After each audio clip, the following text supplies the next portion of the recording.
Assalamualaikum warahmatullahi wabarakatuh. Halo teman-teman, perkenalkan aku Wilujeng Tribudiarti, biasa dipanggil dengan Ajeng, dengan NIM 040203230066 dari kelas B3. Di sini aku mau menjelaskan tentang teknik konseling CBT dan RIBT. Di dalam pembahasanku kali ini terdapat pengertian teknik, sejarah singkat teknik, praktik konseling dengan teknik, dan kelebihan dan kekurangan teknik. Untuk itu, saya akan menjelaskan tentang teknik konseling CBT dan RIBT.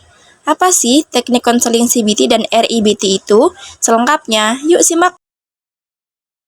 Pengertian teknik CBT. CBT atau Cognitive Behavioral Therapy adalah pendekatan psikoterapi yang berfokus pada hubungan antara pikiran, perasaan, dan perilaku. Teknik CBT bertujuan untuk membantu individu mengenali dan mengubah pola pikir negatif atau distorsi kognitif yang dapat menyebabkan masalah emosional dan perilaku. Dengan menggunakan metode yang sistematis, konselor atau terapis bekerja sama dengan klien untuk mengidentifikasi pikiran otomatis yang merugikan, mengevaluasi keyakinan yang tidak realistis, dan menggantinya dengan pemikiran yang lebih rasional dan konstruktif. Teknik seperti reframing, exposure therapy, dan latihan pemecahan masalah digunakan untuk memfasilitasi perubahan ini. Dengan mengubah cara berpikir, CBT membantu klien mengatasi kecemasan, depresi, dan berbagai gangguan mental lainnya, sehingga meningkatkan kualitas hidup mereka. Sejarah singkat teknik CBT. CBT muncul pada tahun 1960-an sebagai pengembangan dari terapi perilaku dan teori kognitif. Salah satu tokoh kunci dalam pengembangan CBT adalah Aaron T. Beck, yang awalnya merupakan seorang psikiater yang tertarik pada psikoanalisis.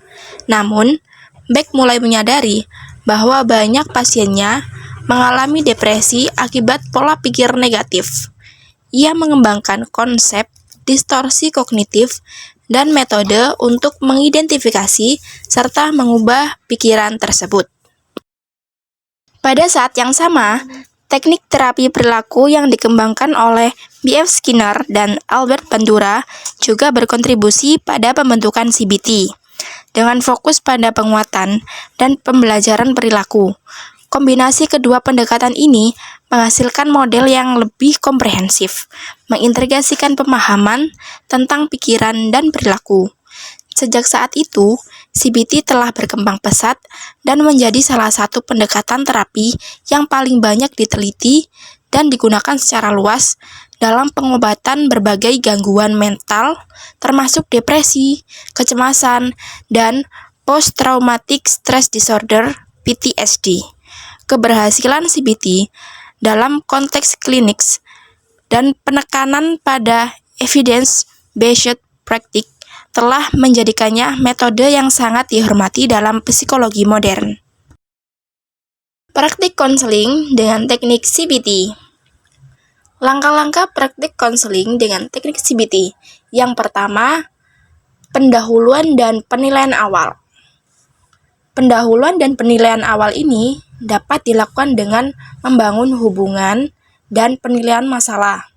Membangun hubungan seperti mulailah dengan menciptakan suasana yang nyaman dan aman bagi klien. Penilaian masalah, diskusikan keluhan klien dan lakukan penilaian awal untuk memahami masalah yang dihadapi. Yang kedua ada identifikasi pikiran negatif. Ada menggali pikiran otomatis. Konselor mengajak klien untuk mengenali pikiran otomatis yang muncul dalam situasi tertentu. Tanyakan, apa yang Anda pikirkan saat merasa cemas? Pencatatan pikiran. Minta klien untuk mencatat pikiran-pikiran tersebut dalam jurnal. Yang ketiga, analisis distorsi kognitif. Mengidentifikasi distorsi dengan cara mengajarkan klien tentang berbagai jenis distorsi kognitif, seperti overgeneralization, catastrophizing, dan all or nothing thinking. Diskusi, tanyakan kepada klien bagaimana pikiran mereka mungkin mengandung distorsi tersebut. Yang keempat, reframing dan perubahan pikiran. Reframing, bantu klien untuk mengganti pikiran negatif dengan yang lebih realistis dan positif. Misalnya, ubah "saya selalu gagal" menjadi "saya telah belajar dari pengalaman saya dan bisa mencoba lagi". Latihan keterampilan. Berikan latihannya untuk menerapkan reframing dalam situasi sehari-hari. Yang kelima, exposure terapi, pemaparan bertahap. Jika klien mengalami kecemasan terkait situasi tertentu, gunakan teknik pemaparan bertahap untuk membantu mereka menghadapi ketakutan tersebut. Desensitisasi. Lakukan pemaparan dalam konteks yang aman dan terkontrol, mulai dari situasi yang paling tidak menakutkan hingga yang paling menakutkan. 6. Latihan pemecahan masalah. Identifikasi masalah dengan cara mengajak klien untuk mengidentifikasi masalah spesifik yang ingin mereka pecahkan. Generasi solusi. Diskusikan berbagai solusi yang mungkin evaluasi kelebihan serta kekurangan masing-masing. Yang ketujuh, evaluasi dan tindak lanjut. Evaluasi kemajuan. Tanyakan kepada klien tentang perubahan yang mereka rasakan dalam pikiran dan perilaku mereka. Tindak lanjut, buat rencana tindak lanjut untuk mendukung klien dalam menerapkan teknik yang telah dipelajari dalam kehidupan sehari-hari. Kelebihan dan kekurangan teknik CBT. 1. Berdasarkan bukti. 2. Terstruktur dan terfokus. 3. Mengajarkan keterampilan praktis. 4. Fleksibel. 5. Mendorong kemandirian. Kekurangan CBT. Pertama, tidak selalu mendalam. Kedua, memerlukan keterlibatan aktif. 3. Tidak cocok untuk semua klien. 4. Fokus pada pikiran dan perilaku. 5. Waktu terbatas. Pengertian teknik REBT. REBT atau Rational Emotive Behavior Therapy adalah pendekatan psikoterapi yang dikembangkan oleh Albert Ellis pada tahun 1950-an, yang berfokus pada bagaimana keyakinan irasional mengaruhi emosi dan perilaku seseorang. REBT berpendapat bahwa tidak hanya peristiwa eksternal yang memengaruhi reaksi emosional, tetapi juga cara individu menafsirkan dan memberi makna pada peristiwa tersebut. Metode ini menggunakan model ABC, aktivator, keyakinan, konsekuensi, untuk membantu klien memahami hubungan antara peristiwa yang memicu A, keyakinan yang memiliki tentang peristiwa tersebut B, dan reaksi emosional serta perilaku yang dihasilkan C. Dengan menantang dan mengubah keyakinan yang tidak rasional, REBT bertujuan untuk mengurangi stres, kecemasan, dan depresi, serta meningkatkan kesehatan mental secara keseluruhan. Pendekatan ini menekankan pentingnya tanggung jawab individu dalam mengubah cara berpikir dan merespons situasi hidup.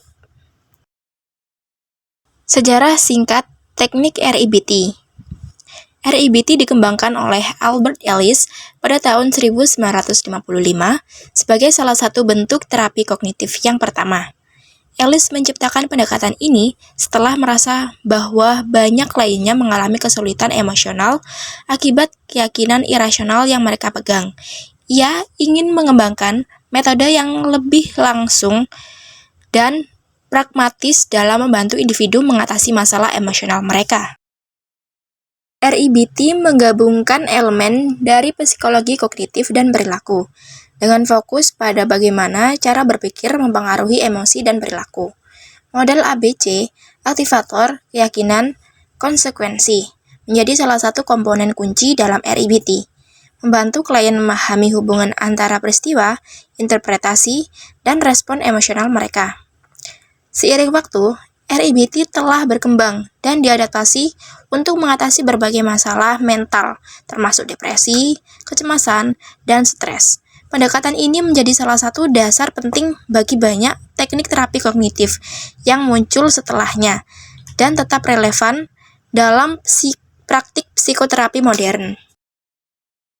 Praktik konseling dengan teknik RIBT. Langkah-langkah praktik konseling dengan teknik RIBT. Yang pertama, pendahuluan dan penilaian awal. Membangun hubungan. Mulailah dengan menciptakan suasana yang nyaman dan aman bagi klien. Penilaian masalah, diskusikan masalah yang dihadapi klien, dan identifikasi emosi yang terkait. Yang kedua, menggunakan model ABC. Identifikasi aktivator. A. Tanyakan kepada klien tentang peristiwa atau situasi yang memicu reaksi emosional mereka. Menganalisis keyakinan. B. Dorong klien untuk mengeksplorasi keyakinan atau pikiran yang muncul setelah aktivator. Tanyakan, apa yang Anda percayai tentang situasi ini? Menentukan konsekuensi. C. Bantu klien memahami bagaimana keyakinan tersebut mempengaruhi emosi dan perilaku mereka. 3. Menantang keyakinan irasional. Identifikasi distorsi. Ajak klien untuk mengenali keyakinan irasional seperti saya harus sempurna atau orang lain harus memperlakukan saya dengan adil. Disputation. Tanyakan kepada klien untuk mempertanyakan kebenaran dan logika dari keyakinan tersebut. Misalnya, apa bukti bahwa keyakinan ini benar? 4. Mengembangkan keyakinan rasional. Membantu klien membuat alternatif. Dapat dilakukan dengan cara membantu klien mengembangkan keyakinan yang lebih rasional dan positif.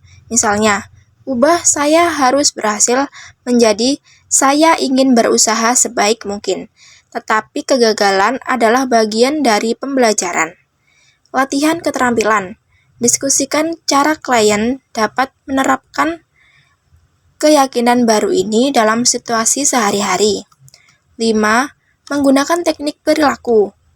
Latihan perilaku. Dorong klien untuk menerapkan keyakinan baru dalam tindakan nyata. Misalnya, jika klien cemas berbicara di depan umum, bantu mereka merencanakan dan melaksanakan latihan berbicara di depan kelompok kecil. Jurnal. Minta klien untuk mencatat pemikiran dan perasaan mereka setiap kali menghadapi situasi yang menantang. 6. Evaluasi dan tindak lanjut. Evaluasi kemajuan. Tanyakan kepada klien tentang perubahan yang mereka rasakan dalam cara berpikir dan merespon situasi. Tindak lanjut. Buat rencana tindak lanjut untuk mendukung klien dalam menerapkan keterampilan yang telah dipelajari. Kelebihan dan kekurangan teknik RIBT. Kelebihan RIBT. 1. Pendekatan yang berbasis rasional. 2. Struktur yang jelas. 3. Fleksibel. 4. Mendorong tanggung jawab pribadi. 5. Durasi yang relatif singkat. Kekurangan RIBT. Yang pertama, fokus pada aspek kognitif. Kedua, memerlukan keterlibatan aktif. Ketiga, tidak cocok untuk semua klien. Keempat, kesulitan dalam menantang keyakinan. Kelima, persepsi negatif terhadap penggunaan logika. Telah berakhirnya materi ini, semoga bermanfaat dan mohon maaf apabila ada salah pengucapan. Terima kasih. Assalamualaikum warahmatullahi wabarakatuh. Sampai jumpa teman-teman.